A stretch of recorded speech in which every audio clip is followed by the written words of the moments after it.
தொடர்ச்சியாக நம்ம எஸ்ஐஆர் பற்றிய அப்டேட்டுகளை பார்த்து வரோம். இன்னைக்கு அதில் வந்து பார்த்தீங்கன்னா ஒரு முக்கியமான அப்டேட்டு, இந்த ரிஜெக்ட் லிஸ்ட்டை வந்து என்ன பண்ணிட்டு இருக்காங்கன்னா இப்போ வந்து கொண்டு வந்துட்டு இருக்காங்க. யாரெல்லாம் ரிஜெக்ட் அப்படிங்கிறத கொண்டு வந்துட்டு இருக்காங்க. அப்படி ரிஜெக்ட் ஆகிட்டா நாம் என்ன செய்ய வேண்டும் அப்படிங்கிறத பற்றியும், இன்னும் இந்த லிஸ்ட்டில் வந்து பார்த்தீங்கன்னா யாரெல்லாம் வருவாங்க வரமாட்டாங்கிறத பற்றியும் தெளிவாக வந்து தகவல் சொல்லியிருக்காங்க. அதை தான் நம்ம இந்த வீடியோவில் பார்க்க போகிறோம். நம்ம இதற்கு முந்தைய வீடியோலையும் இதை பற்றி பேசியிருக்கோம். ஆனால் அதில் இல்லாத இன்னும் முக்கியமான தகவல்களை வந்து நம்ம இதில் பார்க்கலாம். முதல் விஷயம், இந்த ரிஜெக்ட் லிஸ்ட்டில் உங்கள் பெயர் வந்துட்டா, அதாவது டிசம்பர் 9 வரக்கூடிய அந்த லிஸ்ட்டில் உங்கள் பேர் இல்லைன்னா நீங்கள் ரிஜெக்ட் ஆகிருக்கீங்கன்னு அர்த்தம். அப்படி வந்துட்டா நீங்கள் என்ன பண்ணணும்னா, உங்களுடைய பிஎல்ஓவை அணுகி அதற்கான சரியான காரணத்தை நீங்கள் தெரிஞ்சுக்கணும். அவங்க வந்து ரிஜெக்ட் பண்ணும் போதே என்ன பண்ணிடுவாங்க, அதற்கான காரணத்தை எழுதி ஒட்டிடுவோம் கொடுத்துருவோம்னு தான் சொல்கிறாங்க.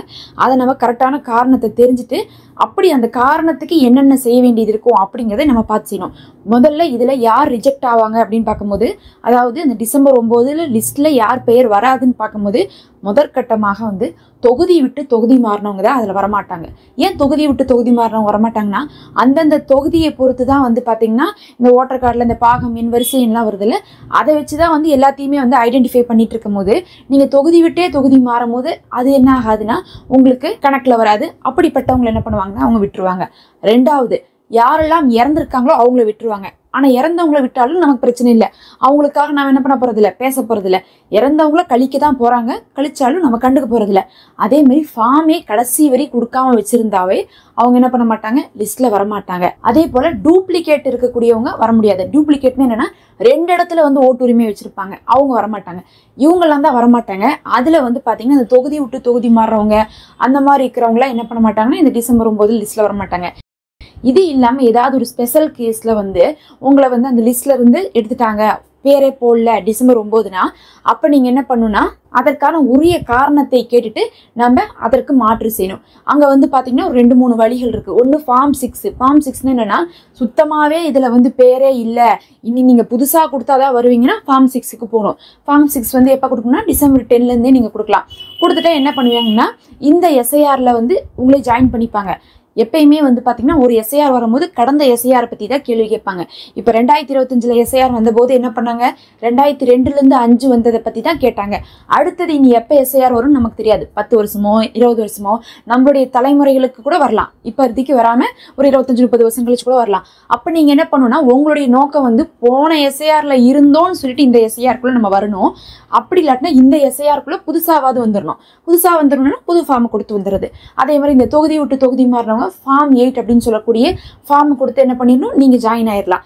அவங்க எல்லாருமே என்ன பண்ணுவாங்கன்னா இந்த 2025 லிஸ்ட்டில் வந்துடுவாங்க. ஏன்னா இப்போ வரக்கூடிய முதல் கட்ட லிஸ்ட் எப்போ வருதுன்னா நமக்கு வந்து டிசம்பர் 9 வருது. அது வெறும் டிராஃப்ட் லிஸ்ட் தான். அதில் வந்து பார்த்தீங்கன்னா ரொம்ப இந்த மாதிரியான ரேர் கேசஸ் தான் வந்து எலிமினேட் பண்ணுறாங்க. மற்றபடி யாரையும் எலிமினேட் பண்ணுறதில்ல. ஆனால் பிப்ரவரியில் உங்களுக்கு பார்த்தீங்கன்னா இறுதி வாக்காளர் பட்டியல் வரும். அந்த இறுதி வரைப்பட்டியலில் நம்மளுடைய பேர் இருந்தால் தான் நம்ம இந்த தடவை எலெக்ஷனில் வந்து ஓட் போட முடியும். ஓட் போடுறது மட்டும் இல்லை, நமக்கு ஓட்டுரிமை இருக்குது அப்படிங்கிறதே நமக்கு பிப்ரவரியில் தான் தெரியும் எல்லாருக்குமே. இது வந்து உங்களுக்காகட்டும் எனக்காகட்டும், நான் 2002 தகவலில் கரெக்டாக கொடுத்து எல்லாமே பண்ணாலும் கூட பிப்ரவரியில் மட்டும்தான் நமக்கு தெரியும், அது வரையும் தெரியாது. இப்போ இந்த இடத்துல உங்களுக்கு ஒரு கேள்வி கேட்கலாம். இந்த இடத்துல நான் ஃபார்ம் எல்லாம் கரெக்டாக தான் ஃபில் பண்ணி கொடுத்துருக்கேன், இறந்தவங்க லிஸ்ட்லேயும் இல்லை, பல தொகுதிகளில் என்னுடைய இது வந்து ஓட்டர் ஐடி இல்லை, அதேமாதிரி தொகுதி விட்டு தொகுதி மாறல, ஃபார்மும் சப்மிட் பண்ணிட்டேன் அப்படின்னு சொன்னால் இந்த நாளையும் நீங்கள் செஞ்சுட்டிங்கனாவே உங்களுடைய பேர் என்ன ஆயிரும், இந்த தடவை டிசம்பர் 9 அந்த வரைவு பட்டியலில் வந்துடும். ஏன்னா வரைவு பட்டியலை பொறுத்தளவுக்கு அவங்க சொல்லியிருக்கக்கூடிய விஷயம் என்னென்னா, யாரெல்லாம் ஃபார்மை கொடுத்துருக்காங்களோ எழுதி கொடுத்துருக்காங்களோ அவங்கள அத்தனை பேர்த்தையுமே வரைவு பட்டியலில் போட சொல்லியிருக்காங்க. அதில் நீங்கள் கொஞ்சம் மிஸ்டேக் பண்ணியிருக்கீங்களோ இருந்தாலும் சரி, அதே மாதிரி வந்து பார்த்தீங்கன்னா அதில் 2வது பெட்டி 3வது பெட்டியே நிரப்பாமல் இருந்தாலும் கூட உங்களை என்ன பண்ணிடுவாங்க, அவங்க விட்டுருவாங்க. அதாவது டிசம்பர் 9க்கு வரக்கூடிய அந்த வரைவு பட்டியல் தான் சொல்கிறோம். அப்போ அது இறுதியான பட்டியல் இல்லை அப்படிங்கிறத நீங்கள் தெரிஞ்சுக்கணும். அப்போ வரைவு பட்டியலில் வர்றதுக்கு வந்து பார்த்தீங்கன்னா இந்த ஃபார்மை எழுதி கொடுத்துருந்தாவே போதும், அந்த நிபந்தனைகளை வைத்து என்ன பண்ணுவாங்க, அவங்கவுங்களே வரைவு பட்டியலுக்கு வந்து உள்ளே விட்டுருவாங்க. இதை வந்து பார்த்தீங்கன்னா அர்ச்சனா பட்நாயக் அவர்கள் வந்து தேர்தல் ஆணையத்திலேருந்து சொல்கிறாங்க. நீங்கள் வந்து பார்த்தீங்கன்னா நியூஸ் சேனல்களில் சன் நியூஸில் பார்த்தீங்கன்னா அவங்க கரெக்டாக இந்த விஷயத்தை வந்து அப்பப்போ போட்டுட்ருக்காங்க. அது இல்லாமல் இன்னும் 2-3 நியூஸ் கூட நான் பார்த்தேன், சத்தியம்னு நினைக்கிறேன், அதுலேயும் வந்து பார்த்தீங்கன்னா அப்டேட் பண்ணிட்டு தான் இருக்கிறாங்க. ஏதாவது ஒரு நியூஸ் சேனலை ஃபாலோ பண்ணாவே அவங்க சொல்கிறதே நீங்கள் கேட்டுக்க முடியும். இப்போ வந்து பார்த்தீங்கன்னா பெரும்பாலும் நீங்கள் தெரிஞ்சுக்க வேண்டியது, உங்கள் ஃபார்மை நீங்கள் கொடுத்துட்டாவே நீங்கள் என்ன பண்ணுவீங்க, டிசம்பர் 9க்கு வந்துடுவீங்க. அதுக்கு பிறகு வந்து பார்த்தீங்கன்னா அப்போ தான் செக் பண்ணுவாங்க. கொடுத்துருக்க ஃபார்மை வச்சு நம்ம இவங்களை இறுதிப்பட்டியலுக்கு கொண்டு போகலாமா வேண்டாமான்ட்டு. இறுதிப்பட்டியலுக்கு எப்போ கொண்டு போவாங்கன்னு சொன்னோம்? பிப்ரவரிக்கு கொண்டு போவாங்கன்னு சொன்னோம். பிப்ரவரிக்கு எத்தனை டைம் இருக்குது? இன்னொரு 2 மாதம் இருக்குது. அந்த 2 மாதத்துக்குள்ளே என்ன பண்ணிடுவாங்கன்னா, இப்போ வந்து யாருதெல்லாம் குறை இருக்கோ, அதாவது 2002 தகவல் எல்லாம் தப்பாக இருக்குது, இல்லை 2002 தகவலை எடுக்க முடியல அவங்களுது அப்படிங்கும்போது அவங்க உங்கள்கிட்ட அப்போ தான் ஆவணம் கேட்பாங்க. அப்போ ஆவணம் கேட்குறவங்கள வந்து என்ன பண்ணுவாங்க, அவங்களையும் வந்து லிஸ்ட்டில் தான் கொண்டு வராங்க. ஆவணம் வேணுமோ வேண்டாமோ எல்லாருமே டிசம்பர் 9க்கு லிஸ்ட்டில் வந்துடுவோம். டிசம்பர் 9க்கு அப்புறம் ஆவணம் கேட்குறவங்கள்ட்ட அவங்க என்ன பண்ணுவாங்க, ஏதாவது ஒரு விதத்தில் அணுகி ஆவணத்தை கேட்பாங்க. ஆவணத்துக்கு டைம் கொடுப்பாங்க, ஒரு மாதமாவது கொடுப்பாங்க கண்டிப்பாக.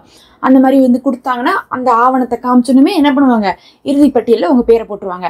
அப்போ டிசம்பர் 9ல் எல்லார் பேரும் பட்டியலில் வந்தாலும் முதற்கட்டமாக வந்து என்ன பண்ணுவாங்கன்னா பிரிப்பாங்க. இவங்கெல்லாம் பிப்ரவரி இறுதி பட்டியலுக்கு கொடுத்துடலாம், இவங்களுடைய 2002 இன்ஃபர்மேஷன் கரெக்டாக இருக்குன்னு சொல்லிட்டு பிரிப்பாங்க. பிரிக்கும் போது முதல் பெட்டியில் இருக்கக்கூடிய தகவல் எல்லாருக்குமே கரெக்டாக தான் இருக்கும், அதில் சந்தேகமே இல்லை. இந்த 2, 3 இருக்கு பாருங்க, பெட்டி 2 பெட்டி 3, இது 2ல் ஏதாவது ஒன்றாவது நிரப்பியிருக்காங்கன்னு பார்ப்பாங்க. ஏன்னா நம்ம 1 நிரப்பினாவே போதும். 2 அல்லது 3 நிரப்பியிருக்காங்கன்னு பார்ப்பாங்க.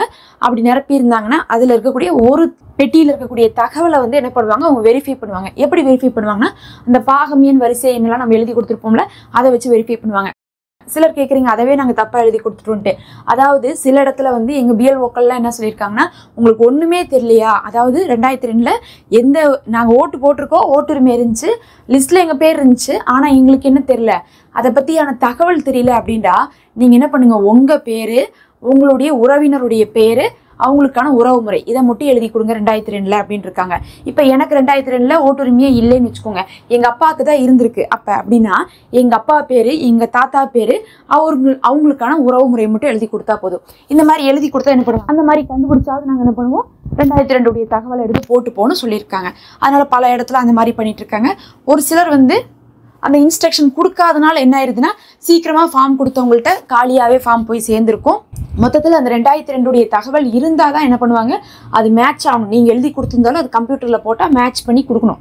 மேட்ச் பண்ணி கொடுத்துட்டா உங்களை வந்து அந்த இறுதி பட்டியலுக்கு கொண்டு போவாங்க. இல்லாட்டினா என்ன பண்ணுவாங்கன்னா, அவங்களுக்கெல்லாம் டிசம்பர் 9க்கு அப்புறம் வந்து லைனாக வந்து என்ன பண்ணுவாங்க, ஆவணங்கள் வந்து கலெக்ட் பண்ணுறதுக்காக அணுகுவாங்க. அந்த சமயத்தில் உங்களது வந்து என்ன பண்ணலாம், நீங்கள் ஆவணம் கொடுக்கலாம். நீங்கள் பட்டியலில் இருக்கிறீங்க, அதாவது டிராஃப்டில் வந்து நீங்கள் இருக்கிறீங்க, டிசம்பர் 9 வரக்கூடிய லிஸ்ட்டில் இருப்பீங்க, ஆனாலும் உங்கள்கிட்ட ஆவணம் கேட்பாங்க. நிறைய பேர் லிஸ்ட்டில் இல்லாதவங்கள்ட்ட ஆவணம் கேட்பாங்கன்னு நினச்சிட்டு இருக்காங்க. கிடையாது, லிஸ்ட்லேயே இருந்தாலும் அந்த தகவல் மேட்ச் ஆகட்டினா அடுத்த கடைசி லிஸ்ட்டுக்கு போகிறதுக்காக தான் ஆவணம் கேட்பாங்க அப்படிங்கிறது தெரிஞ்சுக்கோங்க. அப்போ முதல் கட்டமாக பெருசாக யாருமே வந்து ரிஜெக்ட் ஆக மாட்டீங்க. இன்னும் உங்களுக்கு சந்தேகம் இருந்தால் நீங்கள் சப்மிட் பண்ணியிருப்பீங்கல்ல, அந்த ஃபார்மில் இருக்கக்கூடிய தகவலை அவங்க ஆன்லைனுக்கு கொண்டு போயிட்டாங்களா அப்படிங்கிறதுக்காக நீங்கள் ஸ்டேட்டஸ் செக் பண்ணுங்கள். நான் ஸ்டேட்டஸ் செக் பண்ணுறதை பற்றி ஆல்ரெடி வீடியோ போட்டிருக்கேன். நீங்கள் செக் பண்ணிங்கனாவே தெரியும் உங்கள் ஃபார்ம் சப்மிட் ஆயிடுச்சுன்னு வரும்.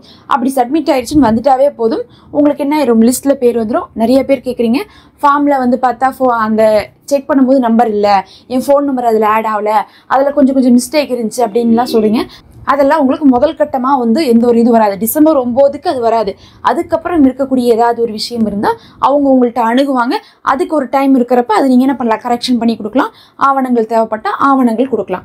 அப்போ ஆவணங்களையும் கொடுத்துட்டோம்னா நம்ம என்ன பண்ணுவோம்னா, அந்த சந்தேகத்துக்குரியவங்க, அந்த தப்பு வந்தவங்க அவங்களும் வந்து இறுதி பட்டியலுக்கு வந்துடுவாங்க. மொத்தத்தில் வந்து பார்த்தீங்கன்னா பிப்ரவரி வரும்போது புது ஃபார்ம் கொடுத்தவங்களும் இறுதி பட்டியலுக்கு வந்துடுவாங்க. தொகுதி மாறினவங்களும் ஃபார்ம் 8 கொடுத்து இறுதி பட்டியலுக்கு வந்துடுவாங்க. தப்பு இருக்கிறவங்களும், அதாவது ஆவணங்கள் கொடுக்க வேண்டியவங்களும் ஆவணங்கள் கொடுத்து இறுதி பட்டியலுக்கு வந்துடுவாங்க. எந்த தப்பும் இல்லை, ஆரம்பத்திலேயே கரெக்டாக ஃபார்மை ஃபில் பண்ணவங்களும் இறுதி பட்டியலுக்கு வந்துடுவாங்க. எல்லாரையுமே என்ன பண்ணிடுவாங்க, கொண்டு வந்துடுவாங்க. ஓட்டுரிமை வந்து இழக்கப்படாது அப்படிங்கக்கூடிய தகவலை தான் வந்து தேர்தல் ஆணையம் சொல்லிக்கொண்டே இருக்கிறாங்க. நம்ம தொடர்ந்து அப்டேட் போட்டுகிட்டே இருக்கோம். மறக்காமல் வந்து சப்ஸ்கிரைப் பண்ணி வச்சுக்கோங்க. இது பயனுள்ளதாக இருந்தால் நம்ம சேனலில் ஜாயின் பட்டன் இருக்குது, மெம்பர்ஷிப்பில் ஜாயின் பண்ணிக்கோங்க. அது எங்களுக்கு ரொம்ப யூஸ்ஃபுல்லாக இருக்கும்.